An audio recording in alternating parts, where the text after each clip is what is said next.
बिस्मिल्लाहिर्रहमानिर्रहीम। अस्सलामुअलैकुम। परदेसी न्यूज़ के साथ मैं हूँ साजिद अली।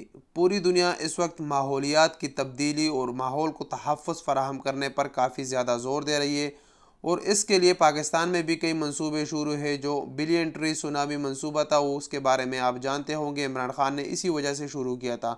सऊदी हुकूमत भी इसी तरह पर अमल कर रही है और रियाज़ में ग्रीन रियाज़ का प्रोजेक्ट शुरू किया है जो कि काफ़ी हद तक मुकम्मल भी हो गया और इसमें काफ़ी ज़्यादा दरख्त लगाए गए और लगाए जा रहे हैं। इसी तरह मदीना मुनव्वरा में भी सऊदी हुकूमत ने कुछ मंसूबे शुरू किए हैं। उनमें से कई मंसूबे तामीराती भी है। तामीराती मंसूबे जिन इलाकों में शुरू किए हैं उसमें से ऐसे इलाके हैं जहाँ पर काफ़ी ज़्यादा दरख्त मौजूद है।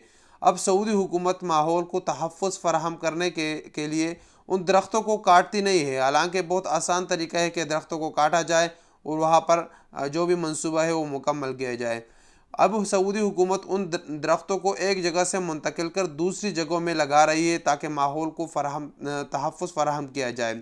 हालांकि ये दरख्त भी काफ़ी बड़े हैं और उनको एक जगह से दूसरी जगह मुंतकिल करने में काफ़ी ज़्यादा ख़र्चा आता है, लेकिन फिर भी सऊदी हुकूमत इस दरख्तों को काटते नहीं, उनको एक जगह से दूसरी जगह मुंतकिल कर रही है। आपको बताता चलूँ कि आज से तकरीबन 1-2 महीने पहले सऊदी हुकूमत ने यह भी ऐलान किया था कि अगर सऊदी अरब में किसी भी शख्स को दरख्त काटते हुए पकड़ा गया तो उसको 10,000 रियाल जुर्माना किया जाएगा।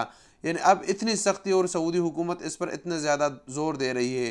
तो आप मदीना मुनव्वरा में दरख्तों की मुंतकिली की एक वीडियो सऊदी हुकूमत ने शेयर की है, वो वीडियो आप लोग देख लीजिए कि किस तरीक़े कार से, कितनी मुश्किलों से और कितनी लागत से उन दरख्तों को एक जगह से दूसरी जगह मुंतकिल किया जा रहा है। अस्सलामु अलैकुम वरहमतुल्लाहि वबरकातुहू।